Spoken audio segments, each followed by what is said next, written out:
Hey guys, welcome back to my YouTube channel. तो मैं आ चुका हूँ आप लोगों के लिए एक नया ब्लॉग लेके। जैसे कि आप सबको पता है, अभी लेटेस्ट ब्लॉग आया है दीपिका मैम का। और इससे पहले भी आपने देखा होगा दीपिका मैम का एक इंटरव्यू भी आया है नैनदीप के साथ, जो कि बहुत अच्छा इंटरव्यू है। काफ़ी इमोशनल भी हुई है उसमें, वो काफ़ी अच्छा इंटरव्यू गया है। और एक जैसे कि आपको पता ही होगा कि दीपिका मैम कितना भी अच्छा करेगी, जितनी भी सक्सेसफुल होती जाएगी, उनसे जलने वाले लोग तो है ही हैं उनके पीछे।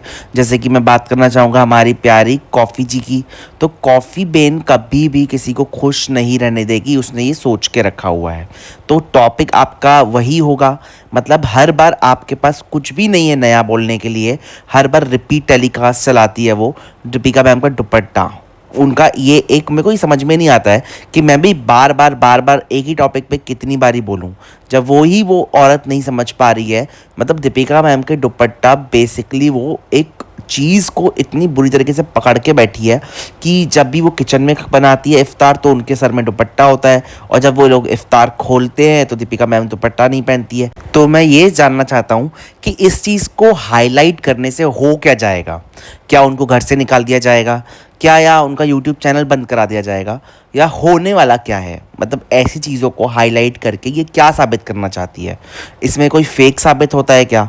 नहीं साबित होता है, क्योंकि दुपट्टे से अगर आप किसी का कैरेक्टर जज कर लोगे, फिर कॉफ़ी चाची का क्या कैरेक्टर है? वो तो कभी किसी के बारे में कुछ अच्छा नहीं बोलती है, हमेशा बुरा बोलती है। तो क्या उससे बेटर नहीं है दीपिका मैम? उससे मैं कंपेयर भी नहीं कर रहा हूँ, 100,000 टाइम्स बेटर हुई उनसे। एटलीस्ट वो अच्छी है सबके साथ।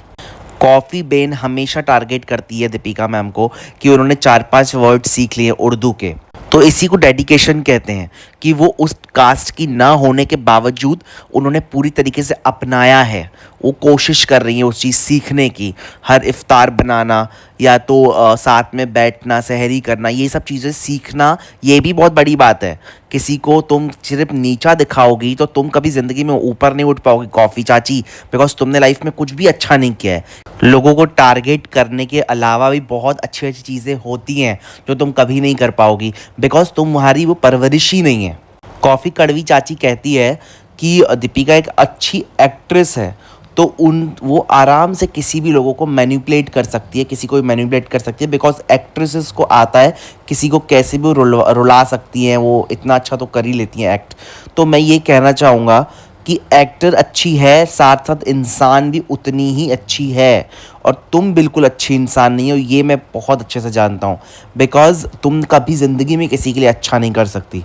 बट उसने, अगर वो इतनी फेक होती तो आप गाइस एक बात बताइए, आपने मास्टर शेफ देखा होगा, उसमें धर्मदादा को बुलाया गया था। अगर कोई इतना ही फेक है तो किसी का भी सर्वेंट उसकी इतनी तारीफ़ कभी भी नहीं करेगा। तो आपने सुना होगा वो धर्मदादा ने उनकी कितनी तारीफ़ करी थी।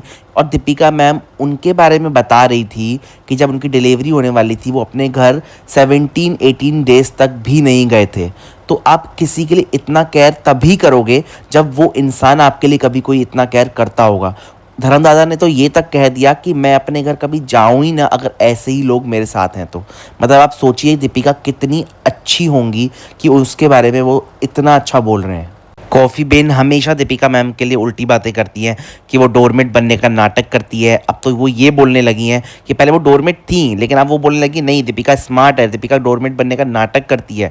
उनको पता है कि किसके सामने कैसे बिहेव करना चाहिए। लेकिन क्या उनके सर्वेंट्स को भी एक्टिंग करने आती है क्या? उनको तो नहीं पता ना कि सामने वाली एक्टिंग कर रही है, जो भी है। लेकिन धर्मदादा ने तो जो फील किया, वो उस समय रोने भी लगे थे मास्टर शेफ में।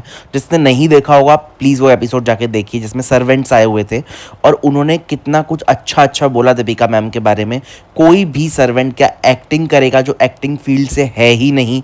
तो उधर ही सच्चाई पता चल जाती है कि एक दीपिका मैम एक अच्छी एक्टर ही नहीं, एक अच्छी इंसान भी है। तो गाइस, कॉफ़ी बेन कुछ कहना चाहती थी, तो उसकी मैंने रिकॉर्डिंग कर ली है, वो सुन लीजिए पहले आप। तो मैं आ गई हूँ कॉफ़ी बेन कड़वी वाली।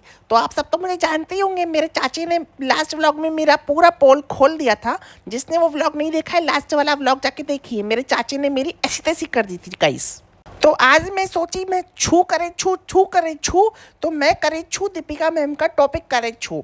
तो गाइस, जैसे कि मैं आपको बता दूं कि मैंने कुछ दिनों से जो व्लॉग्स देखे हैं ना दीपिका मैम की, मेरी जल के राख हो गई है। इसलिए मैं आपको बता रही हूँ, समझे आप? तो दीपिका को लेना है डिनर सेट, ये मैं टॉपिक बनाऊंगी और लोगों को बेवकूफ़ बनाऊंगी, अपना पॉडकास्ट सुनाऊंगी। और झूठी झूठी बातें फैलाऊंगी। तो गाइस कॉफ़ी बेन के पास इतना फालतू का टाइम है ना कि वो किसी भी मुद्दे पे टॉपिक बना सकती है, किसी भी मुद्दे को बढ़ा सकती है। डिनर सेट को कोई कैसे टॉपिक बना सकता है कि उसे डिनर सेट लेना था और शोएब सर ने उसे लेने की परमिशन नहीं दी थी।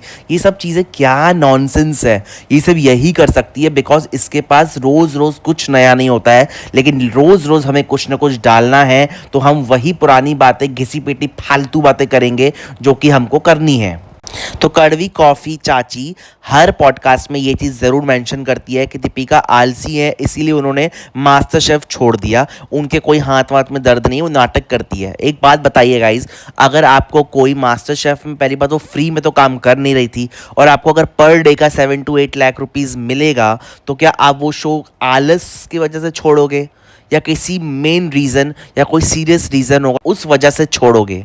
तो ये कॉफ़ी चाची का दिमाग इतना ही है बच्चों वाला या गधी एक नंबर की वो औरत कि उसको इतना समझ में नहीं आता है कि अगर हाथ में उनके सच में प्रॉब्लम नहीं होगा तो कोई भी क्यों आते हुए इतने अच्छे अच्छे पैसे को जाने देगा। कोई भी क्यों करेगा ऐसी चीज़? सिर्फ एक आलस की वजह से वो अपने 7-8 लाख रुपए पर डे के छोड़ेंगी क्या? बेवकूफ़ गधी कॉफ़ी चाची, कुछ तो दिमाग लगा। कॉफ़ी चाची जी की सुनिए एक और घटिया बात। रहती है, कहानियां बनाती है, ऐसा नैरेटिव सेट करेगी और फिर पता नहीं इसको क्या ही, ये मतलब साइको रहते हैं ना जिनको मजा आता है कुछ कुछ हरकतें करते, यही तो होते हैं साइको की। यही तो होता है साइको। मैं खुद इतनी बड़ी साइको हूँ लेकिन मैं दूसरों को साइको बोलूंगी क्योंकि मैं खुद को साइको तो आपके सामने नहीं बोल सकती ना। अरे मेरी डायन वाली हंसी निकल गई, इसको एडिट कर देती हूँ नहीं तो सबको पता चल जाएगा मैं कितनी बड़ी पगली हूँ। तो गाइस सुना आपने, कितनी बड़ी बदतमीज़ और जाहिल औरत है ये कॉफ़ी चाची। उसने कभी भी किसी के बारे में कुछ अच्छा नहीं बोला होगा। किसी को साइको बोल देना, किसी को पागल बोल देना, किसी को बच्चा बोल देना, किसी को अधेड़ उम्र की औरत बोल देना इसके लिए बहुत ही कॉमन है बिकॉज इसकी लैंग्वेज ही ऐसी है। और गाइज इसके व्लॉग में ना एक चीज़ नोटिस करना आप, ये दीपिका मैम के बारे में बात करेगी जैसे ही उसको समझ में नहीं आएगा ना आके क्या बोलना है तो डायरेक्ट सबा मैम के ऊपर आ जाएगी बिकॉज ये ना इतनी बड़ी जलकुकड़ी है और ये इनसिक्योर तो इतनी ज़्यादा है ना, सबा मैम से इतनी ज़्यादा इनसिक्योर औरत है ये बिकॉज उनके साथ कुछ अच्छा हो जाएगा ना तो इसकी ज़िंदगी का सबसे बुरा दिन वही होगा बिकॉज वो इतना जलती है।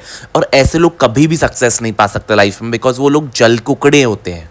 और कॉफ़ी चाची की गाइस नज़र इतनी गंदी है ना, मैं आपको इस बारे में बता भी नहीं सकता बिकॉज दान पुण्य कौन कर रहा है कौन नहीं कर रहा है ये हर चीज़ व्लॉग में दिखाना क्या सही बात है? हो सकता है उन्होंने दान कर दिया हो या करने वाले हो या करेंगे, जो भी है वो उनका पर्सनल मैटर है। कॉफ़ी चाची जज क्यों बन के आ जाती है कि रमज़ान के महीने में दान पुण्य नहीं कर रहे हैं, सिर्फ इफ्तार दिखा रहे हैं, खोल रहे हैं, खा रहे हैं, तला हुआ खा रहे हैं। खाने पीने पे नज़र डालना, उनकी माँ पे नज़र डालना, मतलब यार तुम्हारी काली नज़र इतनी गंदी काली नज़र है सीरियसली। तुम इतने बीच में सबा मैम की तबीयत भी थोड़ी ख़राब हो गई थी बिकॉज काली नज़र कॉफ़ी चाची ने अपनी इतनी काली नज़र जो उन पे गड़ा के रखी हुई है कि छू बात करे छू भाईला, इतनी काली नजर लगाऊंगी, इतनी काली नजर लगाऊंगी किसी का अच्छा नहीं होने दूंगी, ठीक है? तो गाइज जैसे कि मैंने आपको पहले ही वाले ब्लॉग में बता दिया था कि जो न्यूज़ वायरल हो रही है Deepika ma'am and Shoaib sir के डिवोर्स के बारे में, उसके ऊपर कॉफ़ी बेन ज़रूर बात करेगी।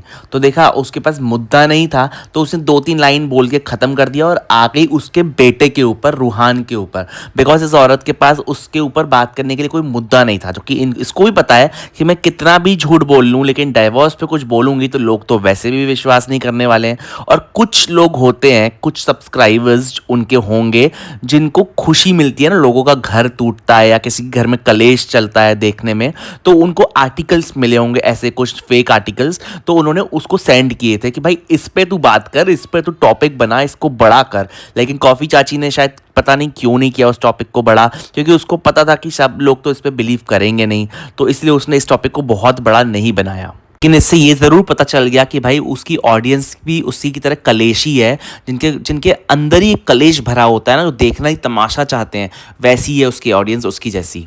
जैसे कि कलेशी लोगों की मैं बात कर ही रहा था, तो उस कॉफ़ी चाची को तो मज़ा आता है कलेश करवाने में, या कलेश हो किसी के घर में और ना भी हो तो ऐसी चीज़ें बताने में जिसमें वो कलेशी लगे। तो जैसे कि उसको प्रॉब्लम है सबा मैम से, जैसे कि हर बार वो इसी चीज़ को बीच में ले आती है कि Shoaib sir and Deepika ma'am and Saba के बीच में कोई प्रॉब्लम चल रही है, बल्कि कोई ऐसी बात नहीं भी होगी। वो इफ्तार करने भी गई, उनके घर क्यों जाती है अगर कोई प्रॉब्लम चलती है तो। और चलिए उनके घर भी गई तो वो बोलती है जानबूझ के उन्होंने व्लॉग नहीं किया, उस चीज़ का व्लॉग में नहीं लिया।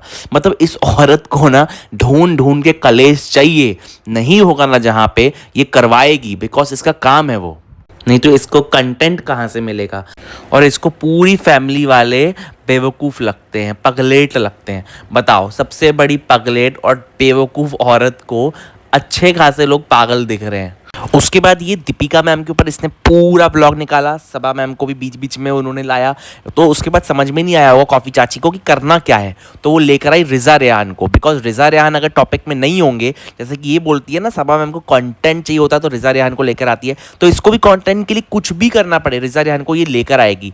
बोलती है 19 साल की लड़की में दिमाग नहीं है। मतलब किस एंगल से उसको दिमाग नहीं है हमें दिखता है। वो कुकिंग भी करती है, स्टडीज़ भी करती है, घर पे भी हर चीज़ में सबा मैम की हेल्प कर देती है, या ग्रॉसरी लेना, लिस्ट बनाना, ये सब चीज़ें तो इंसान इसी एज से सीखता है ना।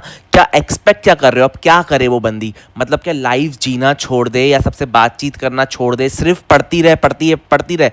बाहर घूमने जाना, पढ़ना, घर की भी थोड़ी बहुत चीज़ें, लोगों की हेल्प करना, ये चीज़ कर रही है वो, तो इसमें क्या ही गलत दिख जाता है लोगों को।